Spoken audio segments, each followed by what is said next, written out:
D'abord la symbolique. La symbolique, vous savez que le RDPC, quoi qu'on dise, c'est une machine, c'est une lourde machine qui a des ramifications profondes. Nous voulons le démontrer et nous le démontrons ce matin. Les comités qui sont installés sont chargés d'aller dans les foyers, dans les maisons. Et je crois que c'est le seul parti au Cameroun qui est capable de se déployer de cette manière.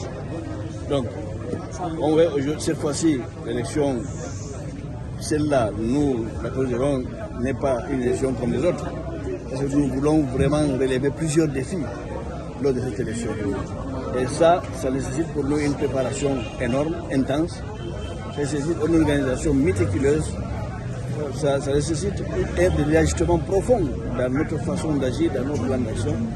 Et je pense que la mise en place de ce comité, c'est de bon augure. Ça montre que nous sommes prêts pour aller de là-bas et nous sommes prêts pour améliorer les scores par rapport à 2018. Quelles sont les recommandations de cette commission? Vous avez écouté, ils sont chargés d'aller sur le terrain pour écouter les électeurs, les populations, pour éventuellement les convaincre au cas où ils ne le feraient pas. Ensuite, les assurer qu'après la victoire, la large victoire du RDPC, le Cameroun va se transformer cette fois-ci. Et ça, c'est pour de bon. Donc, voilà le langage qu'ils doivent tenir aux uns aux autres avec des preuves à l'appui. Nous avons un bilan à défendre. Ce bilan, il n'est pas mauvais, très loin de là. Évidemment, comme tout bilan, on dit toujours peut mieux faire. Nous savons que nous devons mieux faire. Et nous allons mieux faire. Mais pour l'instant, nous défendons ce bilan jalousement. Et nous nous basons sur des faits concrets, sur des réalisations concrètes, à la fois en termes d'infrastructure, à la fois en termes de réalisation sur le terrain, à la fois en termes même du climat des affaires, du climat social.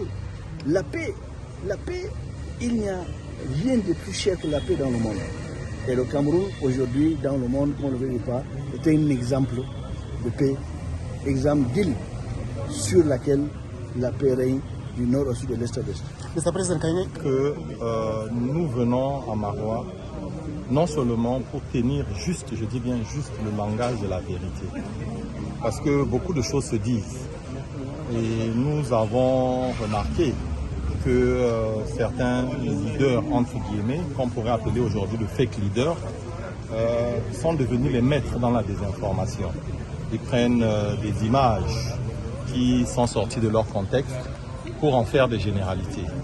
Et à la suite donc de cette installation, il a été question de partager avec nos militants les éléments de langage, de leur dire, comme vient de dire Monsieur le Président Adamou, que nous avons un bilan à défendre. Et ce bilan, il est globalement positif. Est-ce qu'il y a des choses qui restent à faire? Oui, évidemment. Aucune œuvre humaine n'est parfaite. Il y a des choses que nous allons faire. Il y a des choses qui ne sont pas achevées. On va vous présenter par exemple la situation des infrastructures telles que les routes. On va vous les présenter à moitié. Généralement, ceux porteurs de désinformation vont vous présenter, ils vont prendre pour cas d'école